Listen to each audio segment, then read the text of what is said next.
so much motherfucking design on right now. Break it down, bring it back, make it clap. I got 3 old thoughts, new guap, wear that thing. Bitches on my line, and you know they come strapped. Hold up, what it not, 45, scope it cash like whoa. I ain't fucking with these hoes. Kami akan memperkenalkan diri kami masing-masing. Ya, dimulai dari saya Rifki Arifliansyah sebagai moderator sekaligus sebagai teknik sesi tanya jawab. Saya Putri Lestari sebagai pemateri pertama. Saya Sasta Kennedy sebagai pemateri kedua. Saya Yelistia Putri sebagai pemateri ketiga. Saya Yelina sebagai pemateri keempat. Saya Mer Sudansa sebagai pemberi bulan. Di sini kami akan membagi presentasi kami ke dalam 4 sesi. Sesi pertama perkenalan yang sudah tadi kami sampaikan. Sesi kedua materi. Sesi ketiga tanya jawab dan sesi keempat kesimpulan dan penutup. Baik, di sini saya akan menjelaskan poin pertama yaitu pengertian mesin pendingin. Mesin pendingin atau refrigerator merupakan suatu alat yang digunakan untuk memindahkan panas dari dalam ruangan keluar ruangan untuk menjadikan temperatur ruangan tersebut lebih rendah dari temperatur ruangannya sehingga menghasilkan temperatur dingin. Contohnya adalah AC atau air conditioner. Poin yang kedua yaitu klasifikasi mesin pendingin AC atau air conditioner. AC dibedakan menjadi 7, yaitu yang pertama AC split, yang kedua AC kaset, yang ketiga AC sentral, yang keempat AC split ducts, yang kelima AC standing floor, yang keenam AC portable, yang ketujuh AC window. Baik, saya akan menjelaskan poin yang selanjutnya yaitu ada prinsip kerja mesin pendingin AC atau air conditioner. Yang pertama yaitu kompresor. Fungsinya untuk menghisap dan menekan uap refrigeran dari evaporator yang mana kompresor menjadi salah satu komponen utama pada unit pendingin ruangan atau AC Anda.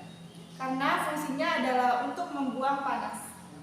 Yang kedua yaitu kondensor. Fungsinya sebagai penukar kalor atau panas. Alat yang satu ini juga akan menurunkan temperatur refrigeran dan mengubah wujud refrigeran dari gas menjadi cair atau disebut dengan proses kondensasi. Yang ketiga yaitu evaporator. Evaporator digunakan untuk proses penguapan dan pendinginan komponen AC. Yang satu ini menyerap udara panas dari dalam ruangan untuk masuk ke refrigeran yang nanti terjadi pertukaran udara di sana. Bagian yang keempat ada blower atau fan. Pada AC di rumah Anda, unit indoor maupun outdoor memiliki fan atau blower ini. Pada unit indoor bentuknya seperti tabung bersirip karena fungsinya adalah sebagai sirkulasi udara. Kemudian komponen yang terdapat pada bagian outdoor berbentuk seperti kipas dan berfungsi mendinginkan refrigeran pada kondensor. Yang kelima yaitu ada refrigeran atau freon. Fungsinya yakni sebagai fluida yang mengkondisikan suhu udara yang dikeluarkan oleh AC. Freon umumnya tidak berbau dan berwarna. Baik, di sini saya akan menjelaskan sistem kerja mesin pendingin AC atau air conditioner. Untuk dapat menghasilkan udara dengan kondisi yang diinginkan, maka peralatan yang dipasang harus mempunyai kapasitas yang sesuai dengan beban pendinginan yang dimiliki ruangan tersebut. Untuk itu, diperlukan survei dan mengatur besaran beban pendinginan. Sebelum mengetahui bagaimana sistem kerja AC, kita perlu mengetahui rumus kekekalan energi, yaitu energi masuk sama dengan energi keluar. Sistem kerja pada AC atau air conditioner dibagi ke dalam 4 tahapan. Bisa kita lihat gambar di samping. Untuk tahap yang pertama, terjadi pada kompresor. Sebagaimana fungsi kompresor yaitu sebagai pompa untuk mensirkulasikan refrigeran dengan cara menghisap refrigeran dari evaporator dan didorong menuju kondensor. Gas yang telah ditekan oleh kompresor tersebut berubah menjadi cair yang berakibat meningkatkan suhu. Untuk tahap yang kedua, gas yang sudah meningkat suhunya itu kemudian masuk ke dalam kondensor untuk kemudian diberi hembusan udara pada kondensor ke arah luar ruangan. Sehingga udara menyerap panas dari gas freon yang panas. Sampai akhirnya keluar cairan bertekanan tersebut dari kondensor dalam suhu yang lebih rendah dari sebelumnya. Tahap yang ketiga, untuk selanjutnya, cairan tersebut disemprotkan ke dalam daerah yang tidak bertekanan yang menyebabkan cairan freon berubah fase menjadi gas. Karena perubahan tersebut, Kerapatan massa lebih rendah sehingga suhu yang sebelumnya telah turun menjadi lebih turun lagi. Untuk tahap yang keempat, gas freon yang telah turun ke evaporator dan dihembuskannya udara tersebut yang melewati evaporator menjadi lebih dingin.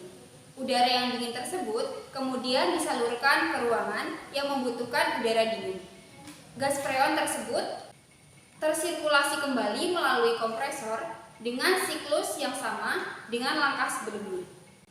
Oke, di sini saya akan menjelaskan poin yang selanjutnya, yaitu konsep termodinamika pada AC atau air conditioner. AC atau air conditioner merupakan salah satu contoh penerapan hukum termodinamika, khususnya hukum termodinamika 1 dan hukum termodinamika 2. Hukum termodinamika sendiri dibagi menjadi 4, yaitu hukum termodinamika 0, 1, 2, dan 3. Bunyi hukum termodinamika 1. Energi dalam suatu sistem besarnya tetap, kecuali jika diubah dengan melakukan kerja atau pemanasan. Hukum termodinamika 1 disebut juga sebagai hukum kekekalan energi, di mana energi tidak dapat diciptakan dan tidak dapat dihilangkan, tetapi dapat ditransfer dengan berbagai cara. Bunyi hukum termodinamika 2. Hukum termodinamika kedua memberi batasan-batasan tentang arah yang dijalani suatu proses, yang sekaligus kriteria anggota apakah proses itu reversible, bolak-balik, atau irreversible. Hukum termodinamika 2 menyatakan kalor mengalir secara alami dari benda yang panas ke benda yang dingin. Kalor tidak akan mengalir secara spontan dari benda dingin ke benda panas. Konsep termodinamika yang selanjutnya, cara kerja mesin pendingin yang dihubungkan dengan kesamaan gas ideal. Pada proses isotermik, transformasi keadaan sistem memiliki suhu yang konstan atau tetap. Atau dalam kata lain, pada termodinamika, gas ideal mengalami proses isotermik jika perubahan keadaan gas suhunya selalu tetap. AC memiliki fungsi untuk mendinginkan suatu ruangan dari yang panas menjadi dingin, di mana ada proses transformasi suhu yang tinggi menjadi rendah dalam proses teknis kerja dari AC. Usaha yang dilakukan oleh sistem dapat dihitung dengan terlebih dahulu menentukan tekanan sebagai fungsi volume berdasarkan kesamaan gas ideal. Dengan rumus P, V sama dengan N dikali R dikali T, atau P sama dengan N dikali R dikali T dibagi V, di mana P sebagai tekanan dengan satuan Newton per meter persegi, V sama dengan volume dengan satuan meter kubik, T sebagai suhu dengan satuan Kelvin, N sebagai jumlah zat dengan satuan mol, dan R sebagai konstanta umum gas ideal dengan satuan Joule mol kali Kelvin. Dari rumus tersebut dapat kita simpulkan bahwa tekanan berbanding lurus dengan suhu. Artinya bahwa setiap suhu dinaikkan, maka otomatis tekanan akan meningkat. Tekanan berbanding terbalik dengan volume. Artinya, setiap benda yang volumenya diperbesar, maka tekanannya akan semakin mengecil. Sebaliknya, jika volume diperkecil, maka tekanannya semakin besar. Tekanan berbanding lurus dengan jumlah mol. Artinya, jika jumlah mol suatu zat ditambahkan dalam suatu wadah yang volumenya tetap, maka dapat meningkatkan tekanan di dalam wadah tersebut. Untuk contoh soal pertama, suatu mol gas berada dalam tabung yang volumenya 50 liter. Bila suhu gas itu 227 derajat Celcius, berapa tekanan gas? Diketahui jumlah zat N sama dengan 1 mol, volume F sama dengan 50 liter sama dengan 5 dikali 10 pangkat min 2 meter kubik. Konstanta umum gas ideal R sama dengan 8,31 dikali 10 pangkat 3 Joule. Suhu gas T sama dengan 227 derajat Celcius. Untuk diubah ke dalam Kelvin, maka harus ditambahkan 273, jadi suhunya menjadi 500 Kelvin. Ditanya P tekanan.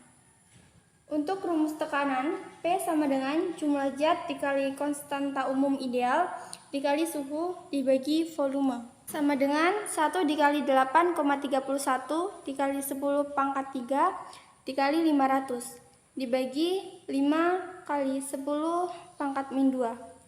Sama dengan 8,31 dikali 10 pangkat 7 Newton per meter persegi. Jadi, tekanan gasnya sama dengan 8,31 dikali 10 pangkat 7 Newton per meter persegi. Untuk soal kedua, sistem mesin pada AC secara spontan dialiri 1200 Joule kalor dari reservoir panas menuju ke reservoir dingin yang masing-masing bersuhu 600 Kelvin dan 300 Kelvin. Berapa jumlah entropi dari sistem alat tersebut jika perubahan lain dianggap tidak ada? Entropi sendiri adalah proses perubahan atau transformasi sistem menuju ketidakteraturan. Entropi diberi simbol S dan memiliki satuan Joule per Kelvin atau Joule per Kelvin kali mol. Besarnya entropi selalu bertambah atau tetap, sehingga setiap kenaikan entropi, maka ketidakteraturan akan semakin tinggi. Untuk penyelesaiannya, diketahui kalor atau Q sama dengan 1200 Kelvin, perubahan reservoir panas T1 sama dengan 600 Kelvin, perubahan reservoir dingin T2 sama dengan 300 Kelvin. Di sini yang ditanyakan adalah delta S atau perubahan entropi. Untuk menentukan perubahan entropi, maka kita harus menentukan perubahan entropi reservoir panas dan perubahan entropi reservoir dingin. Untuk menentukan perubahan entropi reservoir panas, rumusnya yaitu delta S1 sama dengan min Q atau kalor dibagi reservoir panas atau T. Jadi sama dengan min 1200 dibagi 600 sama dengan min 2 Joule per Kelvin.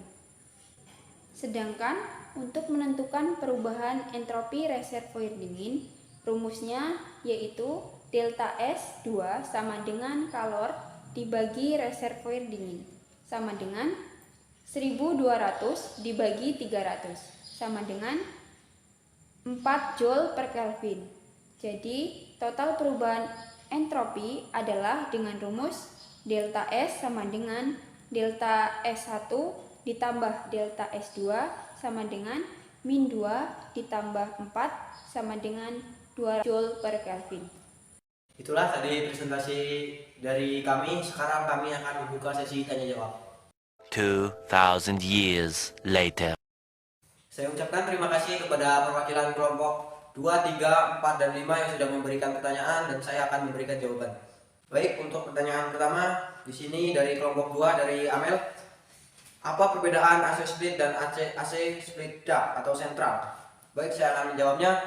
AC split merupakan pendingin ruangan yang paling umum digunakan pada rumah-rumah atau AC yang biasa kalian lihat yang bentuknya tidak terlalu besar itu. Untuk AC split duct lebih banyak digunakan pada gedung-gedung yang ukurannya besar serta memiliki kualitas pendingin yang lebih baik dari AC split. Untuk pertanyaan yang kedua dari kelompok 3 dari Iqbal. Dalam AC split, mengapa evaporatornya berada di dalam ruangan sedangkan kondensornya berada di luar ruangan? Baik, saya akan memberikan jawaban untuk Iqbal. Jadi itu disebabkan evaporator yang akan menyerap hawa panas dan akan dibentuk menjadi udara yang dingin sehingga berada di dalam ruangan. Sedangkan kondensor berada di luar ruangan supaya panas yang dikeluarkan saat pengoperasian dapat dibuang keluar sehingga tidak mengganggu proses pendinginan. Baik, untuk pertanyaan selanjutnya dari kelompok 4 dari Okta. Pertanyaannya, bagaimana prinsip kerja dari fluida absorpsi dan fluida sirkulasi pada AC? Baik, saya akan menjelaskan. Fluida absorpsi bekerja dengan prinsip berkontaknya gas dengan cairan. Gas tersebut mempunyai kelarutan terhadap cairan sehingga gas tersebut akan berdifusi ke dalam cairan. Peristiwa ini dipengaruhi oleh laju, alir, tekanan gas dan luas antar fase gas dan cairan. Untuk prinsip kerja fluida sirkulasi dimulai ketika fluida pendingin bertekanan tinggi dihembuskan oleh kompresor. Fluida kemudian melewati TEV yang mengurangi tekanan fluida di evaporator. Fluida pendingin kemudian menguap karena udara panas dari ruangan dipaksa melewatinya. Untuk pertanyaan terakhir dari kelompok 5, di sini pertanyaan dari Rahma yang bunyi pertanyaannya, jelaskan bunyi hukum termodinamika 2 dan hubungannya dengan cara kerja AC. Baik, di sini saya akan memberikan jawaban. Pertama, hukum termodinamika kedua memberi batasan tentang arah yang dijalani suatu proses yang sekaligus kriteria anggota apakah proses itu reversible atau irreversible.